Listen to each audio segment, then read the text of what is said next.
Welcome to the Deep Dive, where we take a stack of information and extract the most fascinating nuggets. Today, we're uncorking the captivating world of French perfumery. Mm. Not just the elegant sense, but, the innovations, the cultural shift, the sheer economic power behind these iconic fragrances. Yeah, what really jumps out from all these sources is, well, the surprising journey. How it went from something quite practical, like masking smells, Right. into this massive multi-billion euro industry. It defines luxury, cultural identity. It's quite a story of art and commerce coming together. It really is. And you've gathered some fantastic sources. Yeah. We've got stuff from key industry groups like the FABIA, that's the French Federation of Beauty Companies, and the Société Française des Parfumeurs, the SFP, crucial players, plus historical accounts, insights from Grasse expertise, museums of Grasse, even how you can make your own scent. Yeah, it paints a really full picture. It shows that French perfume isn't, just a product. It's way more. It's a deeply ingrained art form, a huge cultural symbol worldwide. Okay, let's dive in then. Let's unpack this incredible journey through scent. So when we think perfume today, France is usually the first place that comes to mind, right? Almost instantly, yeah. But the origins, they go way, way back. Ancient Mediterranean cultures, Egypt, Greece, Rome, we use perfumes, but mostly for, religious ceremonies or medicinal stuff. Exactly. And that knowledge eventually trickled into the area we now call France. There's even talk of ancient druids using scents in sacred rituals. Oh, interesting. But the big influx, the real kickoff for the West, was probably the 12th century, knights coming back from the Orient. Ah, the Crusades? Likely, yeah. Bringing back aromatics, new raw materials. Though Italy, especially Venice, was the initial hub. They controlled the spice trade, you see. Right, that makes sense. Yeah. But France started carving its own path pretty quickly. It did. By the end of the 12th century, you get this really unique profession popping up. The gantiers perfumers. Glove makers and perfumers together. Yeah. Glove makers using strong scents because, well, tanned leather gloves were super fashionable. But the tanning process? Not so pleasant smelling. So perfume was practical first, covering up odors. Basically, yeah, a very practical solution that kind of accidentally blossomed into high art. It's fascinating. And then things shifted with the spice trade. That was key. In the 14th century, the trade decentralizes. French ships could get raw materials directly, and this leads to a big moment in 1370. L'eau de la Reine de Hongrie. Queen of Hungary's water. Described as the first real made-in-France perfume. It wasn't just a new fragrance, it was the start of a whole new French art, a new economic engine. Okay, so the foundations are laid. How did France really cement its position as, the place for perfume? Well, the 16th century was pretty pivotal. Perfume starts moving beyond just covering smells or medicine. It becomes fashion, especially in Paris, the royal courts. Ah, the courts, always setting trends. Exactly. And around the same time, Grasse, down in the south of France, starts showing its potential. Its climate was perfect for growing things like jasmine and roses. So Grasse starts emerging then, 16th, 17th centuries. Yeah, the seeds were sown, and then you have Versailles. The court there was practically bathed in perfume daily. That really boosted French perfume's image across Europe. Luxury, prestige. It became a symbol of French style. Totally, an unofficial ambassador. Yeah. And the 18th century, that's often called the Golden Age. Techniques improved, and perfume wasn't just for royals anymore. The bourgeoisie started getting into it too. So it became more accessible? A bit, yeah. And significantly, the perfumers themselves formed their own corporation in 1724. They separated from the glove makers. That shows a growing sense of professional identity. Right, they weren't just covering smells anymore, they were artists. The Gantes Parfumers Association eventually dissolved in 1791. Correct. It marks a real shift. But what about the French Revolution? Perfume was linked to the aristocracy, wasn't it? Did its popularity tank? It did dip, yeah. It was seen as aristocratic excess, but interestingly, it bounced back really quickly. Why do you think that was? What does that tell us? Well, I think it suggests that beyond status, there's just a basic human pull towards scent, towards beauty, self-expression through fragrance. People wanted it back. And a lot of that story, that resilience, seems tied to Grasse, doesn't it? Absolutely. Grasse's story is amazing. It goes from being a center for tanneries, smelly work, to the world capital of perfume. And ironically, it was initially driven by the need to perfume that very leather. It always comes back to the gloves. It often does. Right. But the climate there, that was the real game changer. The Mediterranean climate. Perfect. Just ideal for those key perfume flowers, rose de may, the mimosas, jasmine, lavender, tuberose, orange blossom. Just an abundance of raw materials. And that allowed them to perfect extraction techniques there. Things like enfleurage. Exactly. Enfleurage, which is super delicate, pressing petals into fat and distillation using steam.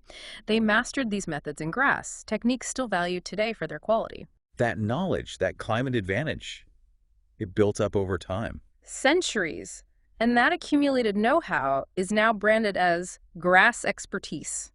It's not just a slogan, it's a collective mark for the region's 4 big sectors: perfume, food aromas, cosmetics, and well-being. So it's an active effort to promote and protect this legacy. Very active. They promote it internationally. They work on attracting business, supporting the farmers growing the perfume plants. It's about keeping that savoir-faire alive and evolving. It's recognized globally.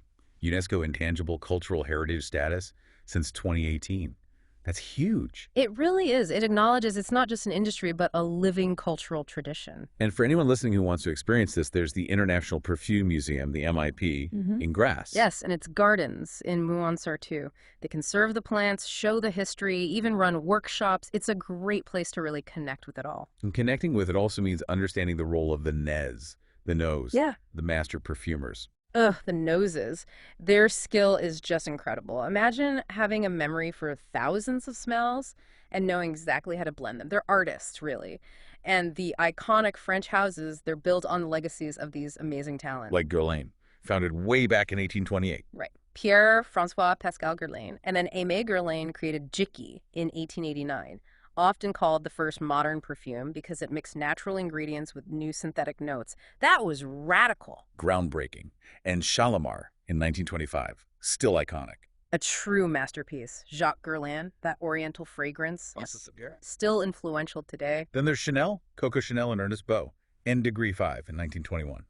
N Degree 5. Revolutionary. Why? Mainly the aldehydes. Those are the synthetic compounds. Exactly. Gave it that sparkling, abstract, almost fizzy quality. So different from the straightforward floral scents of the time. Plus the simple bottle. Marilyn Monroe saying she wore nothing else to bed. Instant icon status. Pretty much cemented it. And we absolutely have to mention François Coty. Founded his house in 1904. He was the one who brought in mass production. Yeah. Right. Made perfume more accessible. He really did. Before Coty, quality perfume was mostly for the very wealthy. He kind of democratized it, brought it to a wider audience, a total game changer for the industry. Was there pushback from the traditionalists? Worried about losing exclusivity? Oh, I'm sure there was some resistance, yeah. It challenged the old luxury model, but ultimately, Coty massively grew the market. And then on the other extreme, Jean Paut's Joy in 1930. Right. Launched during the Great Depression, marketed as the most expensive perfume in the world. Talk about counter-programming. Exactly. It used huge amounts of real rose and jasmine, absolute pure luxury as an antidote to hard times. Moving to more recent times, houses like Dior keep innovating. François Demichy was their nose for a long time. From 2006 to 2021, yeah.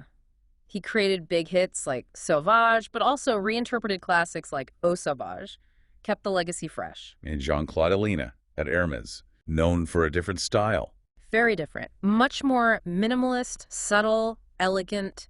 Think Terre d'Hermès, or the exclusive Hermescence line. He was there from 2004 to 2016. These perfumers show that French perfumery isn't static, it keeps evolving. Definitely. And that evolution includes the rise of niche perfumery, doesn't it? Challenging the big houses. Hugely important trend. Serge Lutens is a key figure here. His creations, like Ambre Sultan or Féminité du Bois, were so bold, so artistic, really different from mainstream scents. More personal, maybe? Less about pleasing everyone, more about a specific vision. Precisely, and you see that with other niche brands, too. Diptyque's Philosophos. It smells exactly like a fig tree, leaves, wood, fruit, everything. I love that one. It's amazing, isn't it? Or Frederic Malle, publishing perfumes like books with the perfumer's name on the bottle.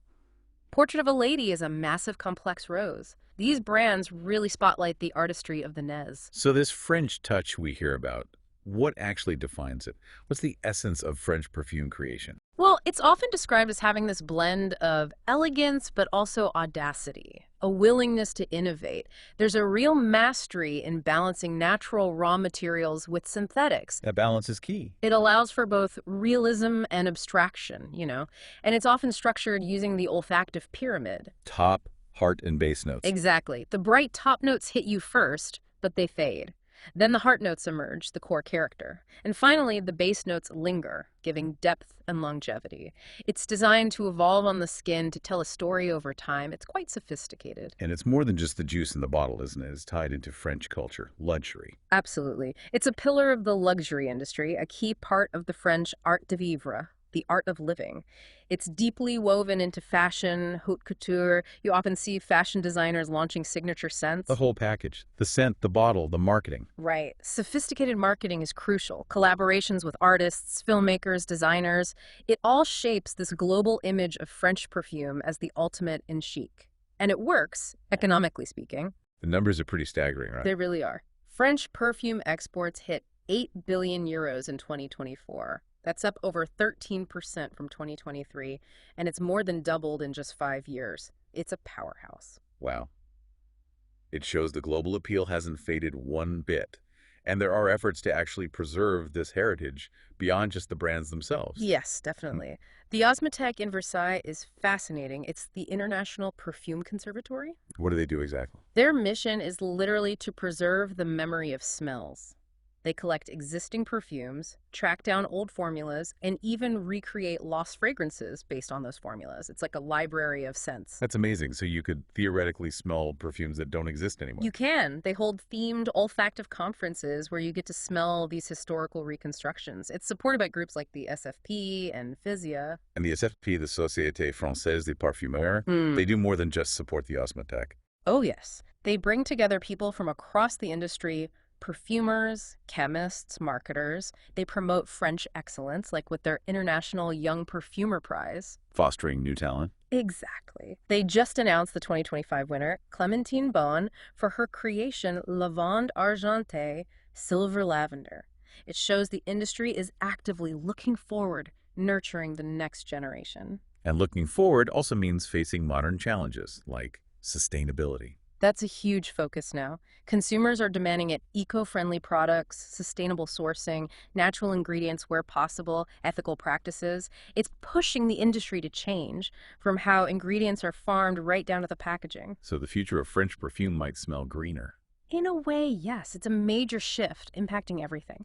And another trend, maybe related to that desire for something unique, is the rise of custom perfume workshops. Oh, right. You mentioned people can make their own. Yeah, it's becoming much more accessible. Companies like Tamaris offer workshops in Paris, Nice, Grasse, other cities. You learn about scent families, materials, and actually compose your own fragrance. Become a naze for a day. Kind of. It gives you a real appreciation for the art and complexity involved. Okay, so as we wrap up this deep dive, let's bring it back to our listener. What does all this history, art, and business mean for you when you encounter a French perfume? Well, connecting the dots, I think it means understanding that French perfumery isn't static. It's this living, breathing art form. Deep roots in history, yes, but constantly innovating, adapting to everything from industrialization to demands for personalization, and now sustainability. Right. It's really a masterclass in how you blend craft, culture, and smart business to create something that becomes a global symbol, a national treasure, really, even as times change. And here's where it gets really interesting for you listening. When you pick up a bottle of French perfume, you're not just smelling, nice ingredients. You're actually connecting with centuries of artistry, technological leaps, cultural moments.